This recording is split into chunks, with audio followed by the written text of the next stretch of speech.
안녕하세요. 오늘도 찾아주셔서 감사합니다. 오늘은 광주광역시 북구에 거주 중인 이금화 할머니가 보내주신 사연입니다. 무슨 일이 있었는지 제보된 사연 바로 읽어드리겠습니다. 안녕하세요. 세월 가는 줄 모르고 살다 보니 어느덧 70대 초반이 된 여성입니다. 세월은 가고 백발은 온다라는 말처럼 거울을 보면 세월이 참 많이 흘렀다는 게 느껴집니다. 요즘 세상이 참 좋아졌죠. 스마트폰 하나만 있어도 남들 사는 이야기를 듣고 보고 할 수 있으니 말이에요. 나이가 들면서 모임도 점점 없어지고 이제는 TV나 핸드폰으로 남들 사는 이야기를 들으며 소소한 재미를 느끼며 지냅니다. 그래도 딸과 함께 살고 있어서 이런 작은 즐거움이라도 누리며 살고 있는 것 같습니다. 예전에는 나름 떵떵거리며 살던 시절도 있었지만 요즘은 스마트폰이 최고더라고요. 딸의 권유로 스마트폰으로 바꾸고 나니 세상에 이렇게 재미있는 것들이 많았구나 싶습니다. 게다가 노인들을 위한 스마트폰 강좌도 있어서 취미로 다니며 새로운 기술을 배우는 재미도 느끼고 있어요. 이 모든 게 딸 덕분에 알게 된 새로운 세상입니다. 주변 친구들은 딸 덕에 참 잘 산다고 부러워하곤 해요. 하지만 이렇게 제가 즐겁게 사연을 쓰는 걸 보면 뭔가 숨겨진 이야기가 있을 것 같지 않나요? 제 나이쯤 되면 인생이라는 나무에 가지가 많이 생기죠. 하지만 가지 많은 나무에 바람 잘 날 없다는 말처럼 결국 여러 일들을 겪고 나서 딸과 둘이 남게 되었습니다. 그래도 지금이 제 인생에서 가장 행복한 시기라고 자신 있게 말할 수 있어요.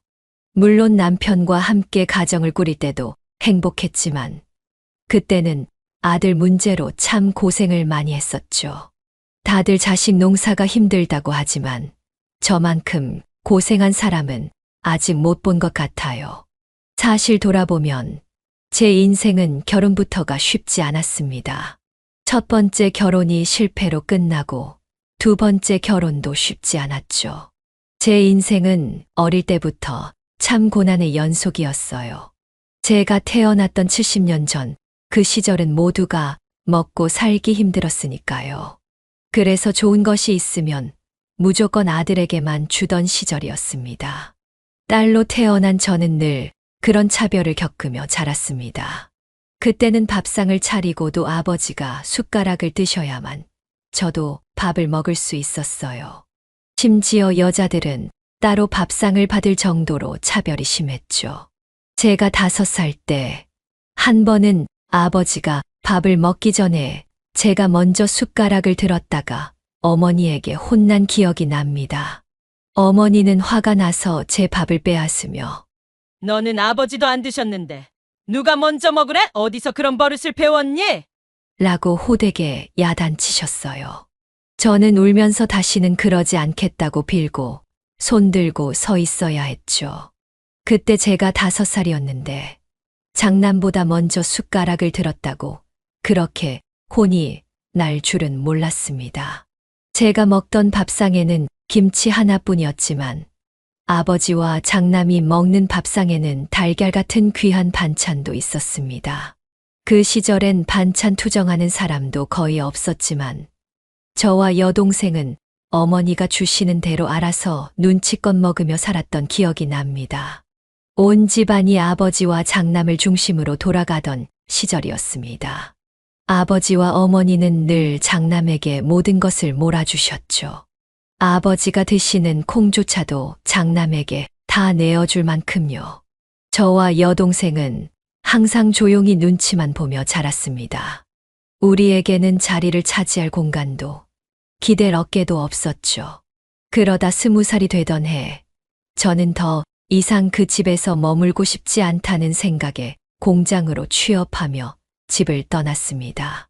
보통 자식이 독립하면 부모가 어느 정도 자립할 수 있도록 도와주곤 하잖아요. 하지만 저희 부모님은 그러지 않았어요.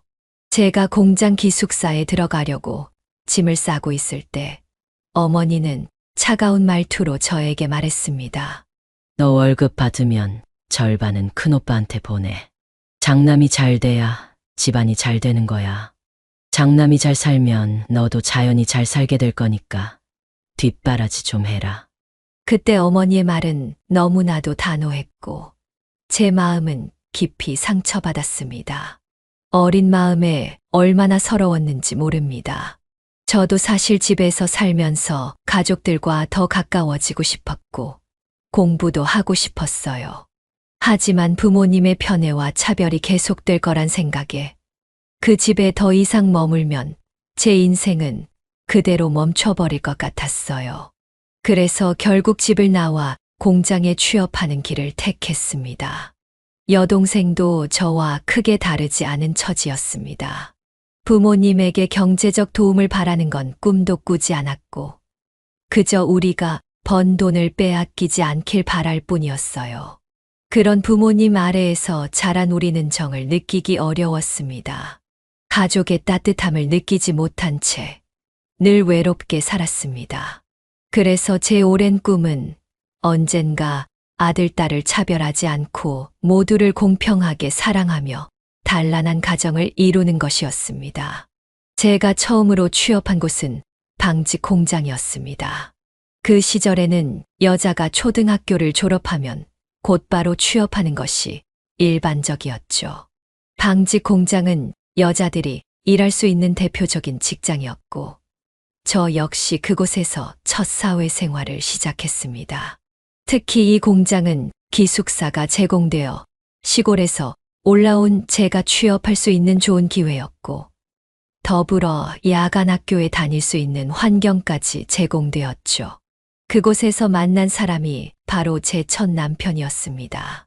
그때 저는 공순이라고 불리며 매일같이 힘든 노동을 했습니다. 20살이라 해도 그 고된 일이 몸에 부담이 되지 않을 리 없었어요. 매일 반복되는 고된 작업에 몸은 온통 아팠고 지칠 대로 지쳐 있었죠. 어느 날은 너무 아파서 힘들었지만 참고 일을 하다 퇴근하는 길이었어요. 열이 심하게 나고 병원에 가야 할 것 같았지만 당장 갈 엄두도 내지 못했습니다. 그때 전 남편이 다가와 걱정스러운 목소리로 말했어요. 오늘 보니까 몸이 안 좋아 보이는데 병원에 안 가도 되겠어요? 제가 같이 가줄까요? 저는 괜찮다고 했지만 남편은 계속해서 저를 설득했습니다. 이러다 큰 병 나면 감당할 수 없을걸요? 이런 건 초반에 잡아야 해요. 빨리 병원부터 가요. 그 말이 어찌나 다정하게 들리던지 제 마음은 복잡해졌습니다. 그 시절에는 아무리 아파도 일하다 쓰러지면 누구 하나 눈 하나 깜짝하지 않았던 때였거든요. 그런데 누군가가 저를 걱정해 준다는 것, 그것도 진심 어린 마음으로 걱정해 주는 누군가가 있다는 게 낯설면서도 이상하게 따뜻하게 느껴졌습니다. 그날 전 남편이 참 다정한 사람이라는 생각이 들었고, 그 후로 우리는 가까워졌습니다. 그때 저는 세상에 의지할 사람이 한 명이라도 있다는 것이 얼마나 큰 힘이 되는지 절실히 느꼈습니다. 무엇보다도 친정에서 벗어나고 싶다는 마음이 점점 커져만 갔죠. 부모님은 늘 저를 출가외인이라며 홀대했기 때문에 그 말들이 제게는 큰 상처로 남아 있었습니다. 세상에서 처음으로 저를 다정하게 대해준 전 남편을 만나 저는 행복한 미래를 꿈꾸게 되었습니다. 처음에는 전 남편이 저를 공주처럼 대해주며 모든 게 완벽한 사람처럼 보였죠. 그때는 정말 세상에서 가장 좋은 사람을 만난 줄로만 알았어요. 하지만 사람은 힘들 때 제대로 판단하기 어려운 법이죠. 제 눈에 콩깍지가 씌어 1년 동안 연애를 하며 그와 결혼을 결심했을 때 저는 그 결혼이 지옥문으로 들어가는 길인 줄도 모르고 기뻐했습니다. 만약 그가 처음부터 나쁜 사람이었다면 아마 뒤도 돌아보지 않고 떠났을 겁니다. 하지만 모든 건 제가 임신을 하면서부터 달라지기 시작했습니다. 세상에 믿을 사람 하나 없다는 말을 그때서야 실감했죠. 처음으로 의지했던 전 남편이 그렇게 변할 줄은 상상도 못했습니다. 제 출산 예정일은 한여름이었고, 저는 불러오는 배를 안고 더위와 싸우며 지내고 있었습니다. 그런데 전 남편은 술에 빠져 지내면서 집안에서 술 주정까지 부렸습니다. 술만 마시면 집안 살림을 때려 부수는 사람으로 변해버린 겁니다. 제가 딸을 낳을 때도 저는 혼자였어요. 출산하는 그 순간에도 전 남편은 술을 마시고 있었고, 나중에 그 사실을 알았을 때 제 인생이 왜 이렇게 되었나 싶어 한탄스러웠습니다. 그런데 그게 끝이 아니었어요. 딸이 태어난 이후에도 전 남편의 폭언과 폭행은 계속됐습니다. 100일이 가 지난 딸은 그저 울 수밖에 없었죠. 아기가 울 때마다 전 남편은 저를 향해 소리쳤습니다. 애가 왜 이렇게 우는 거야? 입을 막든지 울지 못하게 해. 비명소리 듣기 싫으니까 당장 조용히 시켜. 저는 억울한 마음에 반문했죠. 당신 딸이잖아. 왜 한 번이라도 안아보지 않고 그런 소리만 해? 당신이 한 번이라도 제대로 돌본 적 있어? 그러면 전 남편은 화를 내며 더 큰 소리로 욕을 퍼부었어요. 그 지저분한 거를 내가 왜 안아? 더럽고 짜증나니까 술이나 사와. 보고 있으면 재수가 없어. 결국 집안의 물건들을 손에 잡히는 대로 던지기 시작했죠. 그때 저는 딸을 품에 안고 방으로 도망쳤지만 방 문을 흔들며 위협하는 그가 문을 부술 것만 같아 두려웠습니다. 매일매일이 살얼음판 같았어요. 전 남편은 술을 마셔도 안 마셔도 점점 폭력적인 사람이 되어갔고, 결국 더는 이렇게 살 수 없다는 생각이 들었습니다. 하지만 이혼을 결심하기까지는 많은 시간이 걸렸습니다. 당시에는 이혼하면 사회적으로 낙인 찍힐 것 같고, 사람들이 저를 문제 있는 사람으로 여길까 두려웠거든요. 그러다가 결정을 내리게 된 사건이 있었습니다. 딸이 돌이 지났을 무렵, 아직 걸음마를 제대로 걷지 못하는 딸이 보챘을 때, 전 남편이 아이에게 손을 들려고 했던 겁니다. 그 순간 저는 더 이상 참을 수 없었어요. 어디 내 딸에게 손을 대려고 해? 당신, 내 딸한테 손만 대봐! 내가 절대 가만히 있지 않을 거야! 그때 저는 용기 내서 말했습니다. 이제 더 이상 당신과 살 수 없어! 이혼할 거야! 우리 이렇게는 못 살아! 그 순간 저는 그동안 참아왔던 모든 것을 터뜨리며 전 남편에게 이혼을 선언했습니다. 세상에 자기 아이를 때리려는 사람과 더 살 수 있는 엄마가 있을까요? 결국 사람들의 시선이 두려워 미루던 이혼을 딸을 위해서라도 결심할 수밖에 없었습니다. 하지만 이혼을 한다고 해서 당장 형편이 나아질 리는 없었어요. 전 남편에게서 위자료도 재산 분할도 받아낼 수 없었으니까요. 가진 게 있어야 위자료를 받든 재산을 나누든 할 텐데, 그 사람에게는 그마저도 없었습니다. 지금 생각해보면 이혼할 때라도 돈을 받을 수 있었다면 그나마 덜 비참한 인생이었겠죠. 그래도 술에 취해 행패를 부리던 전 남편과 헤어지고 나니 딸만 바라보며 이를 악물고 살아갈 수 있었습니다. 하지만 인생이 언제 제 뜻대로 흘러가던가요? 전 남편과 이혼하고 딸만 보고 살던 3년이 지나자 제 딸이 소아 급성 백혈병에 걸렸다는 진단을 받았습니다. 여기까지만 들어도 제 인생이 얼마나 참담했는지 짐작이 가실 겁니다. 정말 세상에 이런 팔자가 있나 싶었어요. 그때 저는 하늘이 무너진다는 말이 어떤 건지 처음으로 실감했습니다. 하나뿐인 제 딸이 아프다니까 제 심장이라도 꺼내서 살리고 싶었습니다. 하지만 돈도 힘도 없었던 저는 딸을 살려낼 방법이 없었습니다. 간절한 마음만으로는 제 딸을 살릴 수 없더군요. 결국 제 딸은 저보다 먼저 하늘로 떠났고, 그때 제 삶의 의지도 함께 사라졌습니다. 딸이 외로울까 봐 저도 그 뒤를 따라가고 싶었어요. 이 세상에 혼자 남아서 사는 게 아무 의미도 없다는 생각이 들었죠.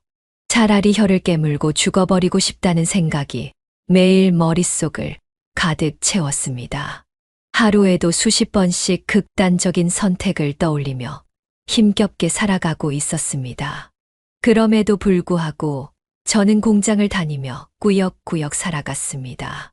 하지만 그렇다고 해서 제 형편이 나아지진 않았어요. 그때가 제 인생에서 가장 힘들고 삶의 의욕이 없었던 시기였습니다. 그렇게 하루하루 죽은 듯이 살아가던 제 앞에 나타난 사람이 바로 지금의 남편이었죠. 물론 한 번 크게 대인 경험이 있어서 처음엔 쉽게 마음을 열지 않았습니다. 자라보고 놀란 가슴 소뚜껑 보고 놀란다는 말처럼 저는 그저 회사 동료들처럼 그와 적당한 거리를 두고 지냈습니다. 그런데 남편은 그런 저에게 꾸준히 다가왔습니다. 그는 이혼한 여자로서가 아니라 그저 한 사람으로 저를 대해 주었죠. 주변 사람들은 저를 억척스럽다며 손가락질했지만 남편은 퇴근길마다 저를 데려다 주겠다고 뒤따라오곤 했습니다. 그래서 하루는 귀찮다는 듯 말했습니다. 왜 매일 절 따라오세요? 저 혼자 가고 싶어요. 그러자 그는 이렇게 말했죠. 요즘 세상에 밤길 혼자 걷는 게 위험하잖아요. 제가 데려다 드릴게요. 괜찮아요. 아이 먼저 보낸 아줌마가 세상에 무서울 게 뭐가 있겠어요. 저도 가족을 먼저 떠나보냈어요. 그래도 아직도 세상엔 무서운 게 많더라고요. 누구에게나 무서운 일이 있죠. 혹시 말동무가 필요하거나 힘든 일이 있으면 언제든 같이 이야기해요. 그때 저는 남편도 사별의 아픔을 겪었다는 사실을 알았고 그제야 조금씩 그와의 공감대가 형성됐습니다. 세상 그 누구도 아니고 가족을 먼저 떠나보내고 저만큼이나 힘든 시간을 보낸 사람을 보니 더 마음이 쓰였어요.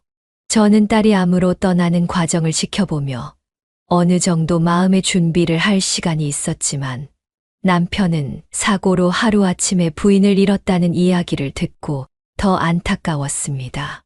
게다가 그는 혼자서 새 아이를 돌보며 살아가고 있었으니 얼마나 대단한 사람인가 싶었죠. 그렇게 저와 남편은 서로 사랑하는 사람을 잃고 힘들어하던 마음을 터놓고 지내며 친구처럼 가까워졌습니다. 자연스럽게 남편의 아이들과도 친해질 수 있었어요. 그때 아이들은 아직 어려서 저를 엄마처럼 잘 따랐습니다. 남편과 가까워지면서 우리는 연애를 시작하게 됐고 자연스럽게 결혼을 생각하게 되었습니다. 그러던 중 남편의 부모님을 처음 뵙게 되었죠. 처음 예비시댁에 인사드리러 갔던 날, 시부모님은 저를 백숙을 준비해 놓고 기다리고 계셨어요. 시어머니는 저를 따뜻하게 맞이하며 이렇게 말씀하셨죠. 아유, 혼자 얼마나 힘들었어. 사는 게 마음 같지 않지만 너는 안 해도 될 고생을 참 많이 했구나. 나는 네가 우리 며느리가 된다니까 너무 좋다. 앞으로는 고생하지 말고 웃고만 살아라. 어머니의 따뜻한 말에 저는 밥을 삼키기도 힘들 정도로 눈물이 났습니다. 남편만큼이나 시어머니와 시아버지도 마음이 넓고 따뜻한 분들이셨어요. 시부모님의 그런 마음 덕분에 저는 남편과 재혼하기로 결심했습니다. 남편은 그저 자식들을 생각하며 성실하게 살아가는 사람이었죠. 남편이 그렇게 바르게 자란 것도 다 시부모님 덕분이라는 생각이 들었어요. 재혼 당시에는 아이들이 아직 어려서 큰 문제는 없었지만 시간이 지나면서 아이들이 자라면서 상황은 점점 복잡해졌습니다. 물론 남편도 힘들어했지만 남편이 바쁘다 보니 대부분의 시간을 제가 아이들과 보내야 했죠. 아들 둘과 딸 하나를 키우는 건 생각보다 훨씬 어려운 일이었습니다. 첫째 아들이 중학생이 되고 둘째 아들과 막내딸이 초등학교에 다니기 시작하면서 큰아들의 사춘기가 찾아왔습니다. 그때부터 첫째는 공부도 하지 않고 친구들과 몰려다니기만 했어요. 사춘기 아들이 가장 무섭다는 말이 딱 맞더군요.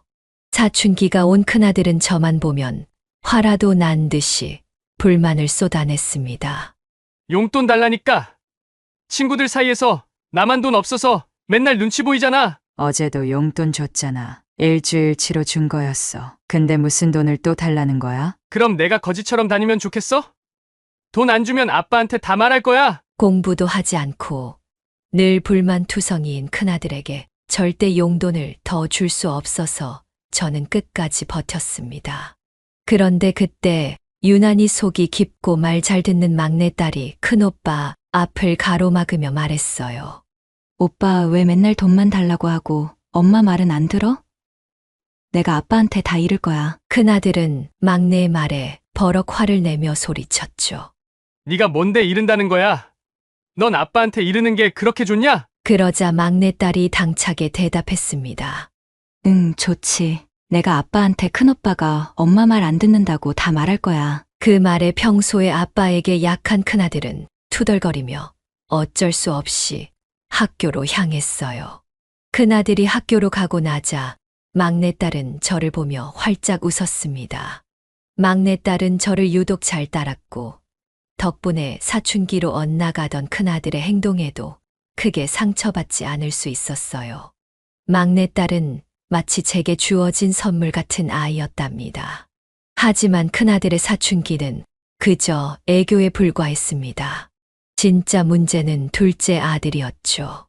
큰아들이 친구들과 노는 걸 좋아했다면 둘째 아들은 남을 괴롭히는 걸 좋아했습니다. 그 때문에 학교에서 불려나온 적도 여러 번 있었습니다. 그것도 좋은 일 때문이 아니라 학교 폭력 문제로 말이죠. 부모님들 중 학교 폭력 문제로 학교에 가 보신 분들은 아시겠지만 그 자리가 얼마나 참담한지 이루 말할 수 없습니다. 내 자식이 귀한 만큼 다른 부모에게도 자식은 귀한 존재인데 학교에 가서 맞은 아이의 부모와 마주하면 저는 죄인처럼 고개 숙여 죄송하다는 말밖에 할 수 없었죠. 그렇게 수십 번 학교 선생님께 사과하고 다시는 이런 일이 없게 하겠다고 다짐했지만 둘째 아들은 통제가 되지 않았습니다. 결국 그날 저녁 남편은 둘째의 종아리를 때리며 단호하게 말했습니다. 누가 너한테 남을 때리라고 가르쳤어? 이 엄마도 얘기 많이 했다는데 앞으로 한 번만 더 이런 일이 있으면 진짜 크게 혼날 줄 알아. 오늘처럼 이 정도로 넘어가진 않을 거야. 그러자 둘째 아들은 눈물을 흘리며 억울한 표정으로 소리쳤습니다. 내가 왜 엄마 말 잘 듣고 살아야 돼요? 애들이 나랑 엄마랑 가는 데가 하나도 없다고 몰려요. 나랑 형한테는 맨날 소리만 지르고 여동생만 예뻐하시잖아요. 차라리 엄마 없이 사는 게 낫지. 둘째 아들이 저를 향해 노려보며 말하는데 정말 기가 막혔습니다. 제 친자식이 아니기에 심하게 대하기 어려운 마음이 있었어요. 그럴 때마다 제 마음을 가장 잘 알아준 건 막내딸이었죠. 둘째 아들이 울면서 말하자 막내딸은 남편을 향해 소리쳤습니다. 오빠들이 먼저 엄마한테 대들었어요. 엄마 말도 안 듣고 소리 지르고 막 때리려고 해요. 나 다 봤어요. 맨날 엄마랑 한 약속도 안 지키고 반찬 투정도 하고요. 그런데도 엄마는 잘해주잖아요. 막내딸의 말에 남편은 그녀를 다정하게 안아주며 모든 상황을 알고 있다는 듯이 고개를 끄덕였습니다. 저는 남편과 딸이 제 고충을 알아주는 것 같아 그 순간만큼은 너무나 고마웠습니다. 막내딸은 말이 더 남은 듯 큰아들과 둘째를 보며 소리쳤어요. 엄마 덕분에 우리가 매일 깨끗한 옷 입고 매일 다른 반찬을 먹는 거야. 그런데 왜 오빠들은 그런 것도 모르고 엄마한테 고마워할 줄 몰라? 엄마 덕분에 학교 잘 다닐 수 있는 거 다 알면서도. 세상에 이렇게 야무진 딸이 또 있을까요? 정말 눈에 넣어도 아프지 않을 아이가 바로 제 막내딸이었습니다. 하지만 아무리 이렇게 혼을 내고 키웠어도 둘째 아들은 또다시 문제를 일으켰습니다. 학교에서 대장 노릇을 하던 둘째는 결국 심각한 학교 폭력 사건을 일으켜 소년원에 가게 된 겁니다. 저와 남편은 답답하기 그지없었습니다. 자식이 아무리 말을 안 들어도 소년원까지 갈 정도로 문제를 일으키는 경우는 흔치 않잖아요. 하지만 우리 두 아들은 질풍노도의 시기를 지나면서 점점 더 삐뚤어지기 시작했어요. 저는 사춘기만 지나면 괜찮아지리라 생각했고, 소년원에서 나오면 정신을 차릴 거라 믿었죠. 그러나 한번 삐뚤어진 아이들은 쉽게 바로잡을 수 없더군요. 시간이 지나도 똑같았습니다. 세월이 흘러 결국 큰아들이 결혼을 하고 가정을 꾸리게 됐습니다. 큰 며느리는 참으로 마음씨 고운 사람이었습니다. 그래서 결혼 후 큰아들도 책임감을 느끼고 정신을 차리게 될 거라고 기대했어요. 처음 큰 며느리를 데리고 왔을 때 잘 살아보겠다며 목청껏 다짐하던 사람이 바로 큰아들이었으니까요. 그런데 결국 큰아들은 이혼을 당하고 말았습니다. 큰 며느리가 저에게 전화를 걸어 이혼하겠다고 말했을 때 아직도 그때 그녀의 말이 기억납니다. 어머님, 저는 더는 이렇게 살 수 없어요. 평생 이렇게 살 자신이 없어요. 그 말을 듣는 순간 저는 전 남편과 이혼할 때의 제 마음이 떠올랐습니다. 그래서 울고 있는 큰 며느리에게 그저 위로의 말밖에 해줄 수 없었습니다. 그녀가 왜 그런 결정을 내릴 수밖에 없었는지 함께 살아오면서 충분히 이해하게 되었습니다. 큰아들은 결혼 생활 동안 바람을 피운 데다가 며느리에게 손찌검까지 했다고 하더군요. 이런 상황에서 제가 어떻게 며느리를 붙잡을 수 있었겠어요? 더군다나 큰아들이 돈을 제대로 벌어다 주는 사람도 아니었습니다. 사업한다고 여기저기 설치기만 했지 제대로 돈을 벌어본 적이 없었어요. 남편에게 사업 자금을 2차례나 받아가면서도 그 돈을 제대로 쓰지 못하고 사업을 말아먹기 일쑤였습니다. 남편은 아들이 사람 구실을 할 수 있도록 2번이나 지원해 주었지만 직장도 다녀본 적 없는 아들이 뭘 제대로 할 수 있었겠어요? 첫 번째 사업이 망했을 때도 두 번째 사업이 망할 때도 이유는 같았습니다. 가게는 뒷전이고 다른데 정신이 팔려 있었던 거죠. 너무 답답한 마음에 큰아들에게 이렇게 말한 적도 있습니다. 아니 사업하는 사람이 가게만 차려놓고 골프나 치고 다니면 돈을 어떻게 벌겠니? 정신 좀 차리고 제대로 살 수 없니? 그러자 큰아들은 태연하게 말했습니다. 우리 아버지 돈으로 내가 하는 건데 아주머니가 뭘 신경 쓰세요? 그냥 신경 끄세요. 그 말을 들은 저는 너무 기가 막혔습니다. 차마 말이 나오지 않을 정도였죠. 그때 뒤에 있던 남편이 큰아들의 말을 듣고는 얼굴이 벌개져서 막말을 하던 큰아들의 뺨을 그대로 때렸습니다. 어떻게 내가 네 아버지야? 이런 망나니 같은 아들 둔 적 없다. 이제부터는 너 알아서 살아. 절대 나한테 손 벌리지 마라. 거지처럼 살아도 그건 네 인생이야. 이렇게 한심하게 사니까 이혼을 당하는 거지. 갑작스러운 상황에 저는 할 말을 잃고 그저 남편과 큰아들을 쳐다볼 수밖에 없었습니다. 남편은 큰아들을 노려보며 이렇게 말했어요. 남편은 큰아들의 철없는 행동에 너무나 화가 났고 그날 이후 다시는 큰아들을 돕지 않겠다고 결심했습니다. 그런데 그 말을 듣고 가만히 있을 큰아들이 아니었죠. 큰아들은 집에 찾아와 왜 돈을 주지 않느냐며 집안을 엉망으로 만들었어요. 결국 경찰까지 불러야 했고 큰아들은 경찰에 연행되기까지 했습니다. 그 순간 저는 자식이라고 다 같은 자식이 아니구나 하는 생각이 들었습니다. 하지만 자식 셋 중 첫째만 문제가 있었으면 그나마 다행이었겠죠. 둘째 아들도 만만치 않았습니다. 남편은 워낙 구두쇠에 돈을 모으는 데만 신경 쓰고 쓰는 법은 잘 모르는 사람이었어요. 그런데도 제가 나름 재산을 잘 관리해서 재산이 좀 있었거든요. 이걸 알고 있는 두 아들은 남편만 보면 돈 타령하기 바빴습니다. 그래도 자식인데 외면할 수 있겠습니까? 그때 남편은 둘째 아들의 사업 자금으로 5천만 원을 보태줄 때쯤이었습니다. 둘째가 큰 문제 없이 사업을 잘하고 있다고 생각했죠. 사실 그 무렵에는 막내딸이 시집가는 일로 신경 쓸 겨를도 없었거든요. 그런데 막내딸이 계속 돈 이야기를 꺼내기 시작했습니다. 어느 날 막내딸이 저에게 전화해서 기어들어가는 목소리로 이렇게 부탁하더군요. 엄마, 죄송한데 전세금을 올려야 하는데 돈이 좀 부족해. 3천만 원만 빌려줄 수 있을까? 너무 급해서 어쩔 수가 없어. 저는 당황했지만 딸의 처지가 안타까워서 이렇게 대답했죠. 일단 아빠랑 얘기해 볼게. 남편은 평소에 돈에 깐깐한 편이었지만 막내딸의 부탁에는 선뜻 도와줬습니다. 그런데 한 번 도와주고 나니까 딸이 자꾸 저희 부부에게 돈을 부탁하더군요. 처음엔 흔쾌히 도와줬지만 나중에는 시댁 병원비로 돈을 또 빌려달라고 하고 얼마 지나지 않아 다시 돈을 부탁하는 전화가 왔습니다. 그때 남편이 걱정스러운 목소리로 말했습니다. 너 요즘 무슨 일 있니? 안 그러던 애가 자꾸 돈 얘기하니까 걱정된다. 딸은 곧장 대답했죠. 아니에요.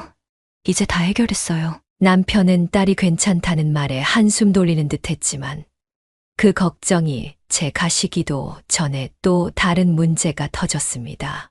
이번엔 둘째 아들이 큰 사고를 친 겁니다. 그 때문에 막내딸의 상황을 더 알아볼 겨를조차 없었어요.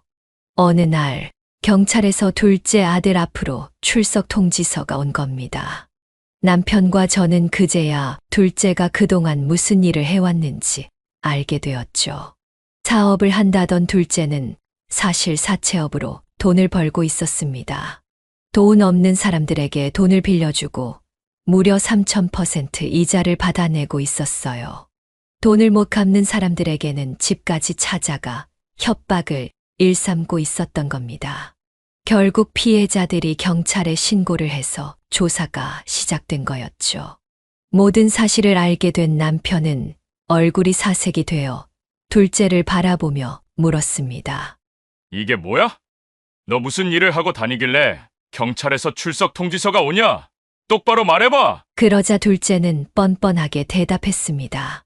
아버지도 재테크에 관심 있으시잖아요. 저랑 같이 사채업 좀 해보시죠. 그 말에 남편은 화를 참지 못하고 노발대발했습니다. 정말 뻔뻔한 태도에 저도 화가 치밀었죠. 그래서 저도 한마디 했습니다. 너 뭘 잘했다고 그렇게 큰 소리를 치는 거야? 너 믿고 도와준 아버지한테 그게 할 말이야? 그러자 둘째는 저를 보며 더 뻔뻔하게 말했습니다. 아줌마가 뭔 참견이에요? 엄마도 아니면서 진짜 엄마처럼 훈수 두지 마세요. 그 순간 참을 수 없어서 제가 말했죠. 내가 너를 키워주고 입혀준 세월이 얼만데 그런 소리를 하니? 네가 이렇게까지 엇나가도록 내가 뭘 잘못했니? 그러자 둘째는 계속해서 제 말을 무시하며 내 인생 내가 알아서 한다고 큰 소리 쳤습니다. 남편은 더 이상 참지 못하고 둘째의 등을 내리치며 화를 냈습니다. 정말 하늘이 있다면 우리 부부에게 왜 이런 시련을 주시는지 싶었어요. 결국 둘째는 사채업에 손을 대면서 교도소까지 다녀오고 전과까지 생기게 되었습니다. 큰아들은 여전히 놀기만 하며 정신을 못 차리고 둘째는 폭력 전과자까지 되었으니 우리 집엔 정말 바람 잘 날이 없었죠. 그러던 중에 잘 살고 있던 막내딸마저 이혼하겠다고 찾아왔습니다. 저는 깜짝 놀라 딸을 앉혀놓고 어르고 달래며 물어봤어요. 도대체 무슨 일이야? 왜 갑자기 이혼을 하겠다는 거야? 엄마한테 솔직히 말해봐. 딸은 울먹이며 말했어요. 그 사람 술만 마시면 저를 때려요. 게다가 사기치고 다니면서 문제를 일으키니 더는 못 살겠어요. 나도 정말 잘 살아보려고 했는데 너무 죄송해요, 엄마. 그걸 왜 이제야 말했어? 어떻게 그거 혼자 참고 살았어? 엄마한테 말했어야지. 딸은 계속해서 죄송하다는 말만 반복했지만 저는 딸이 그동안 혼자 얼마나 고생했을지 생각하니 마음이 더 아팠습니다. 결국 막내딸도 이혼을 하게 되었고 그 후로는 이혼 소송까지 처리하느라 정신이 없었습니다. 저와 남편은 딸이 어떤 사기꾼 같은 사람과 살아왔는지 알게 되었고 딸의 이혼을 응원해 주었습니다. 딸이 혼자서 겪었을 속앓이를 생각하니 오히려 마음이 더 무거웠습니다.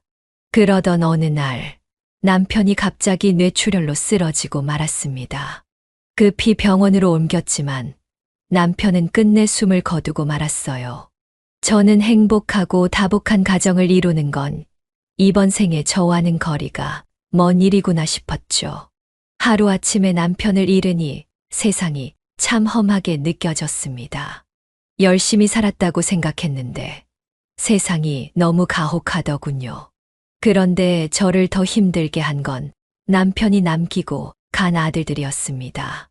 이놈들은 장례식장에도 잘 나타나지 않았어요.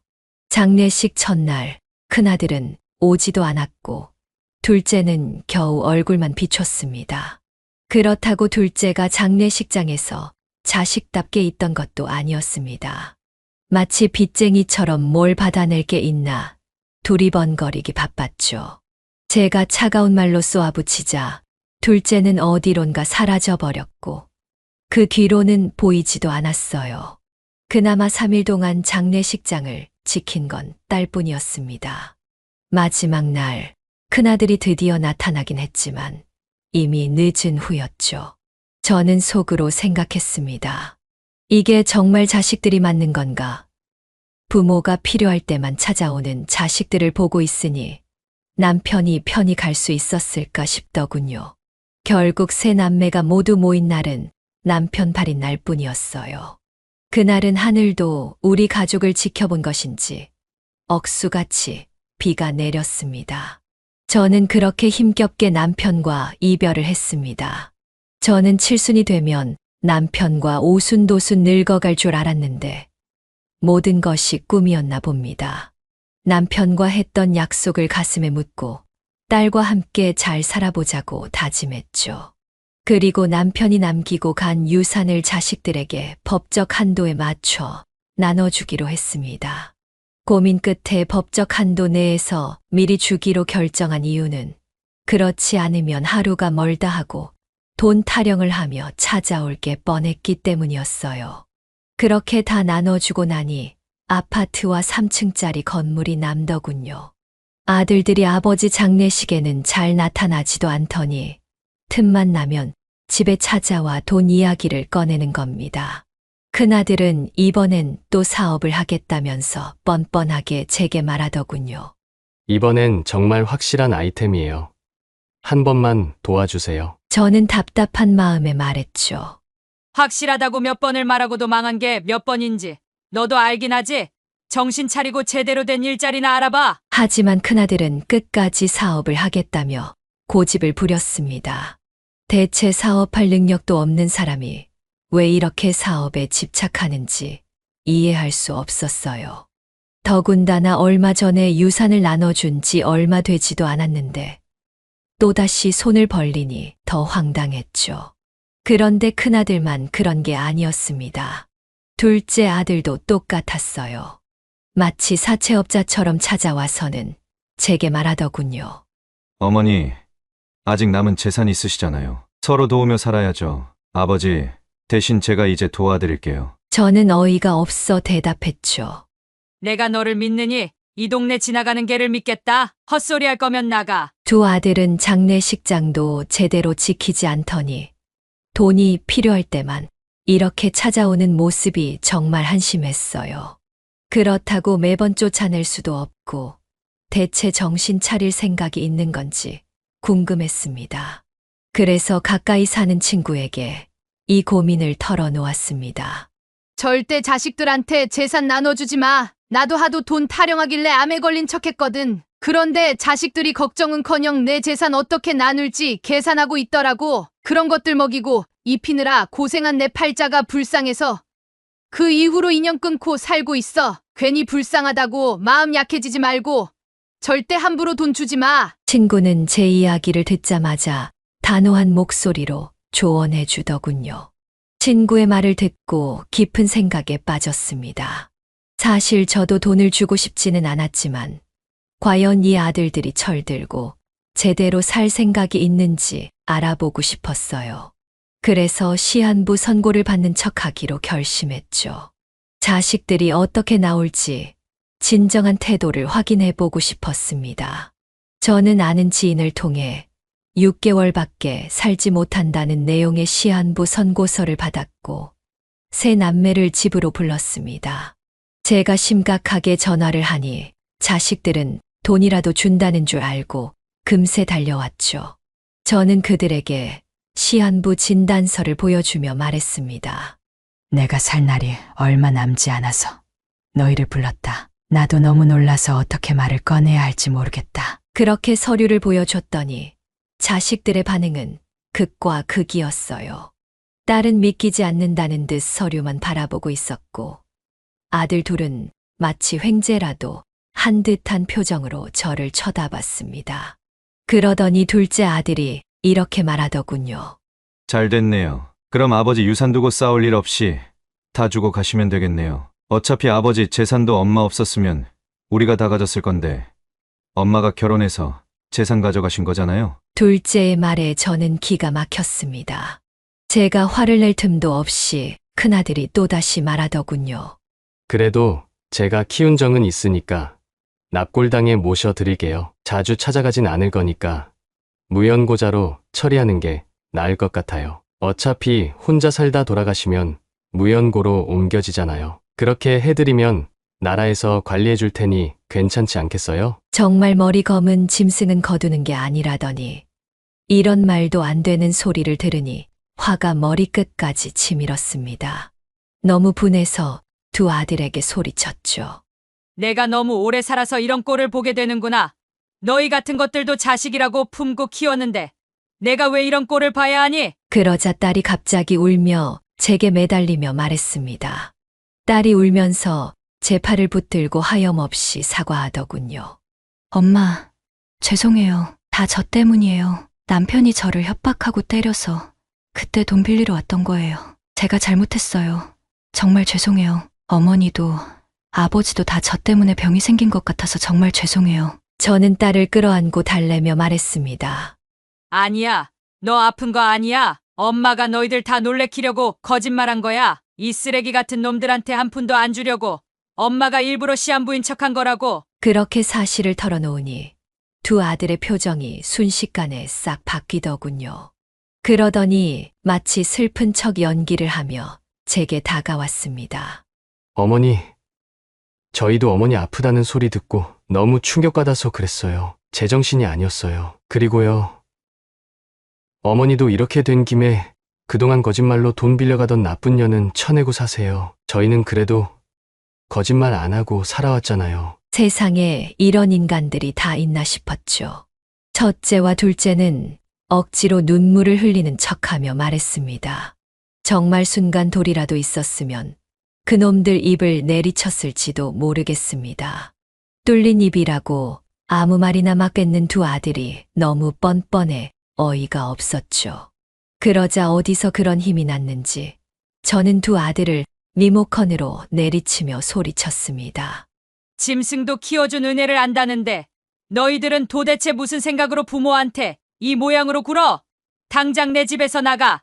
나는 죽을 때까지 내 돈 내가 쓰고 살 거야. 너희 같은 쓰레기 같은 놈들한테는 한 푼도 안 줄 테니 꿈도 꾸지 말고 당장 꺼져. 저는 아들들을 집에서 쫓아내고 씩씩거렸습니다. 딸은 그런 저를 달래며 진정시켜 주었죠. 자식놈들의 진짜 속마음을 알게 되니 오히려 정신이 번쩍 들었습니다. 차라리 이제라도 그들의 본심을 알게 된 게 다행이라는 생각이 들더군요. 저는 옆에 있던 딸을 끌어안고 같이 울었습니다. 그리고 딸에게 이렇게 말했습니다. 너랑 나, 우리 둘이서 잘 살아보자. 내가 나중에 손주도 봐주면서 그렇게 살 거야. 그러자 딸이 울먹이며 대답했습니다.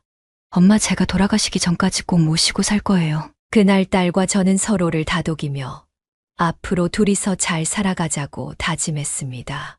그런데 제 의지와는 달리 두 아들놈들은 마치 맡겨둔 돈이라도 잃어버린 것처럼 계속해서 전화를 해댔습니다. 한 번은 첫째 놈이 전화를 해서 받아봤더니 이렇게 말하더군요. 제가 표현을 잘 못해서 그렇지. 어머니 생각 많이 했어요. 그날은 너무 당황해서 헛소리를 한 거예요. 한 번만 믿어주세요. 저는 기가 차서 대답했죠. 믿을 놈이어야 믿지. 다시는 연락하지 마라. 참, 말도 안 되는 소리로 믿어달라며 전화를 하다니요.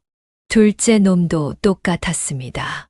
너무 놀라서 말실수를 했다면서 변명하는데 이게 믿음이 가나요? 이런 상황이라면 여러분은 어떻게 하셨을 것 같으세요? 옛말에 남의 자식 속에는 난칼이 있고 부모 속에는 부처가 있다고 하잖아요. 자식 키우는 일이 속으로 참으며 이겨내야 가능한 일이라 이런 말이 오래전부터 있었던 것 같습니다. 저는 아직도 두 아들놈들을 도무지 용서할 수가 없어요. 아마 죽은 남편이 돌아와도 그놈들은 안 보고 살 것 같습니다. 요즘은 딸 하나만 있어도 10 아들 안 부럽다는 말이 있잖아요.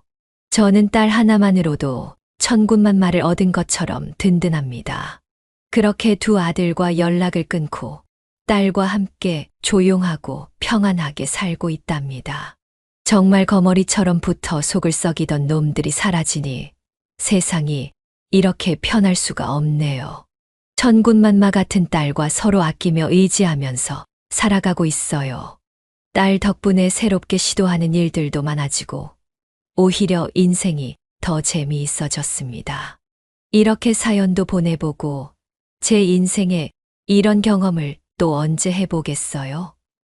딸이 알려줘서 사연을 듣는 유튜브도 알게 되었고 제 이야기를 이렇게 전할 수 있었습니다.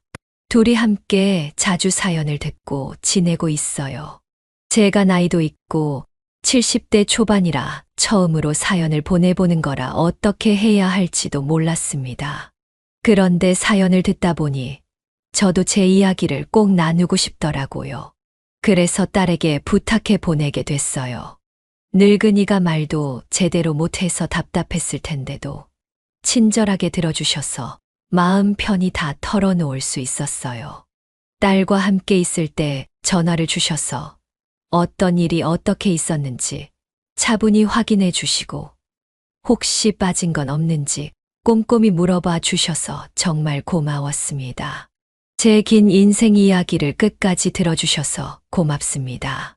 많은 사람들이 사연을 들으면서 앞으로 나아갈 용기를 얻었으면 좋겠습니다. 쨍하고 해 뜰 날 온다는 말처럼 모두 힘내시고 행복하시길 바랍니다. 여기까지가 이금화 할머니의 사연인데요. 여러분은 어떻게 들으셨나요? 이 사연은 이금화 할머니가 보내주신 사연으로 사연자님의 입장에서 작성되어서 이금화 할머니님께 유리하게 작성되었을 수도 있습니다. 같이 댓글로 의견 나누어 보았으면 합니다. 이금화 할머니의 사연 영상이 주는 교훈이 유익하시다면 좋아요와 구독, 그리고 다른 지인에게 공유 부탁드리며 저는 그럼 다음 사연에서 뵙겠습니다.